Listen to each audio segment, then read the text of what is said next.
कक्षा 8 history book revision.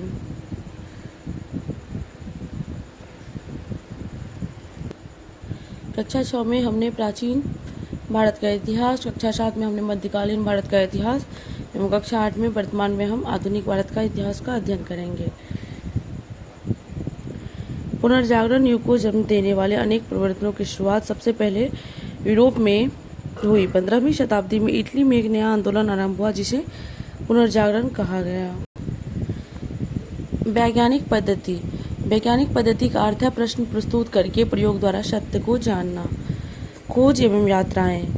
Spain के प्रसिद्ध नाविक कोलंबस के बारे में सुना होगा, जिसने इसी समय 1492 ईस्वी में अमेरिकी महाद्वीप की खोज की। पुर्तगाल के नाविक वास्को डी गामा के बारे में भी आपने सुना होगा। 1498 ईस्वी में यूरोप से भारत तक के समुद्री मार्ग की खोज की थी। 1498 में भारत का खोज कौन किया है? वास्को डी गामा ने। 1492 में अमेरिका का खोज कौन किया है? कोलंबस ने। कोलंबस कहाँ के वैज्ञानिक थे? स्पेन के। पूंजीपति व्यापार के लिए तैयार होने वाली वस्तुओं के मालिक थे और उनका मुख्य उद्देश्य था मुनाफा कमाना। मुनाफा को लाभ कहा जाता है। श्रमिक लोग वस्तुओं का उत्पादन करते थे और पूंजीपति इसे वेतन प्राप्त करते थे। मध्यकाल में कपड़े जुलाहे अपने हाथों से बनाते थे। आधुनिक युग में कपड़े जुलाहे के अतिरिक्त मशीनों से भी बनाए जाते हैं। इंग्लैंड में 18वीं शताब्दी के उत्तरार्ध में शुरू हुई मशीनीकरण की प्रक्रिया, जिसे औद्योगिक क्रांति का नाम दिया गया। साम्राज्यवाद। सैनिक अथवा अन्य तरीकों से विदेशी भूभाग के प्रदेशों को अपने अधीन कर अपना राजनीतिक प्रभुत्व स्थापित करना। 18वीं शताब्दी के उत्तरार्ध में शुरू हुई यह प्रक्रिया एशिया, अफ्रीका और दक्षिण अमेरिका के अधिकांश देशों को औद्योगिक यूरोपीय देश के आर्थिक और राजनीतिक नियंत्रण के अंदर ले आई।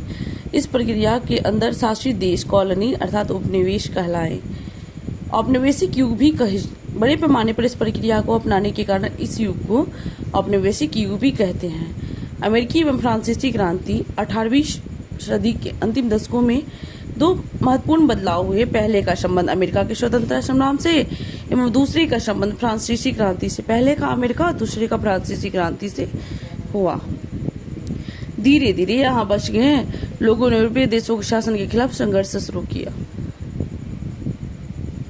इस तरह फ्रांस के लोगों ने भी राज परिवार तथा सामंत वर्ग के खिलाफ संघर्ष शुरू किया। स्वतंत्रता और समानता उनके मार्गदर्शक सिद्धांत बन गए।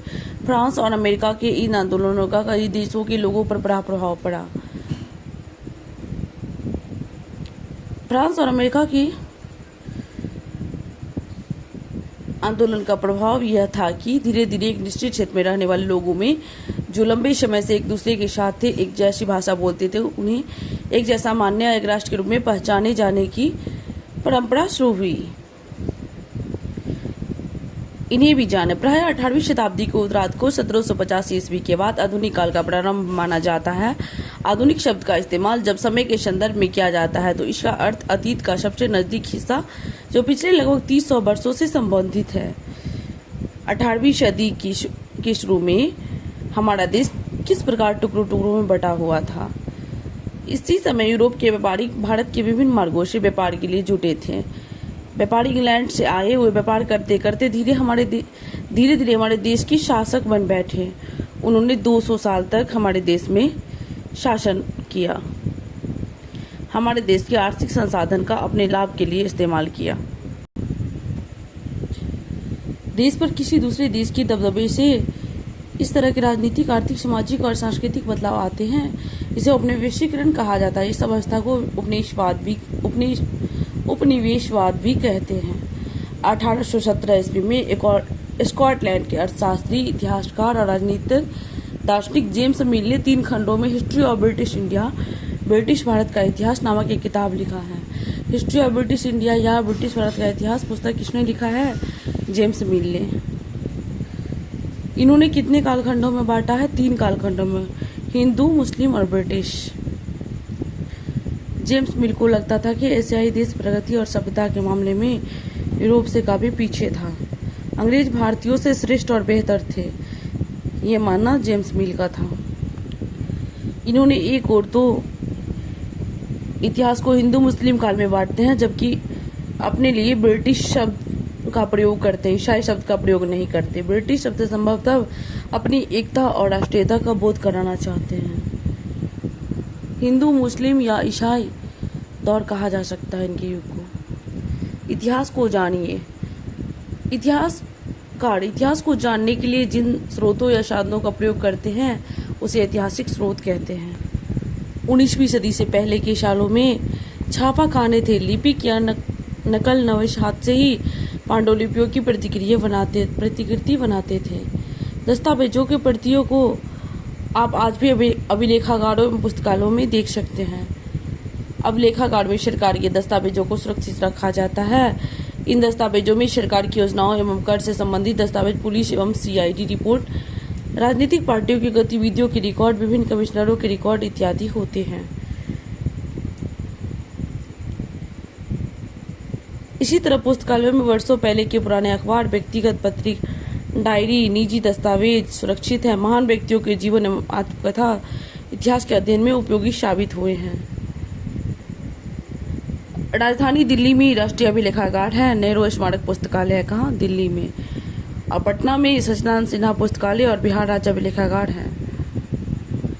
19वीं सदी के आखिरी से हर 10 साल में जनगणना की जाने लगी है। भारत में आखिरी जनगणना 2011 में हुई है। महान उपन्यासकार मुंशी प्रेमचंद की रचना गबन, गोदान एवं कफन है। करीब 200 साल पहले कैमरे का आविष्कार हुआ था। भारत में इसका इस्तेमाल 1850 के दौरान शुरू हुआ। मुगल साम्राज्य के अंतिम बादशाह बहादुर शाह द्वितीय का फोटो उपलब्ध है। वह पहला और आखिरी मुगल बादशाह थे जिसका फोटो कैमरे से खींची गई थी। पत्र, CID रिपोर्ट एवं पत्र के माध्यम से देखने का प्रयास करें। भारतीय उपमहाद्वीप में आधुनिक भारत, बांग्लादेश, नेपाल, पाकिस्तान, भूटान की सीमा सम्मिलित एवं मालदीव सम्मिलित है। भारत, पाकिस्तान तथा बांग्लादेश अंग्रेज के भारतीय साम्राज्य के अभिन्न अंग थे। म्यांमार, तत्कालीन बर्मा तथा श्रीलंका, तत्कालीन सिलोन भी 1937 ईस्वी तक अंग्रेजों के एशियाई साम्राज्य के अंग थे। स्वतंत्रता के बाद हमारा देश हिंदुस्तान 2 भागों में विभाजित हो गया। बलूचिस्तान, सिंध, पश्चिमी पंजाब, पूर्वी बंगाल पाकिस्तान में चले गए। बाद में पाकिस्तान का पूर्वी हिस्सा अलग होकर बांग्लादेश के नाम से स्वतंत्र देश बना। 20वीं शताब्दी का आरंभ में बिहार एवं उड़ीसा बंगाल प्रांत के अंग थे।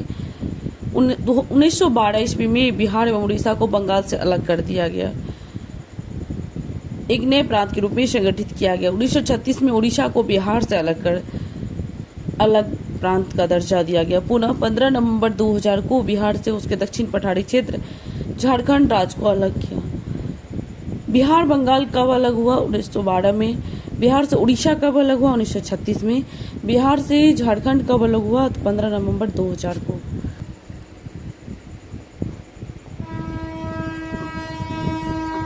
अभ्यास प्रश्न एवं उत्तर। पूंजीपतियों का मुख्य उद्देश्य था अधिक से अधिक मुनाफा कमाना। 15वीं शताब्दी में एक नए आंदोलन की शुरुआत हुई जिसे पुनर्जागरण कहते हैं। मशीनों से वस्तुओं के उत्पादन की प्रक्रिया को औद्योगिक क्रांति कहते हैं। अभिलेखागार में सरकारी दस्तावेजों को सुरक्षित रखा जाता है। समय के साथ देश और राज्य की भौगोलिक सीमाओं में परिवर्तन होते रहते हैं। भौगोलिक सीमाओं में वैज्ञानिक पद्धति का अर्थ प्रश्न प्रस्तुत कर प्रयोग द्वारा ज्ञान प्राप्त करना सही है। अंग्रेज इतिहासकार जेम्स मिल का भारतीय इतिहास को धर्म के आधार पर बांटना उचित था? नहीं, गलत था। अमेरिकी स्वतंत्रता संग्राम के बाद वहां के लोगों ने गणतंत्र प्रणाली की शुरुआत नहीं की? गलत है, शुरू की थी। ऐतिहासिक स्रोतों से आम आदमी के बारे में जानकारी मिलते हैं?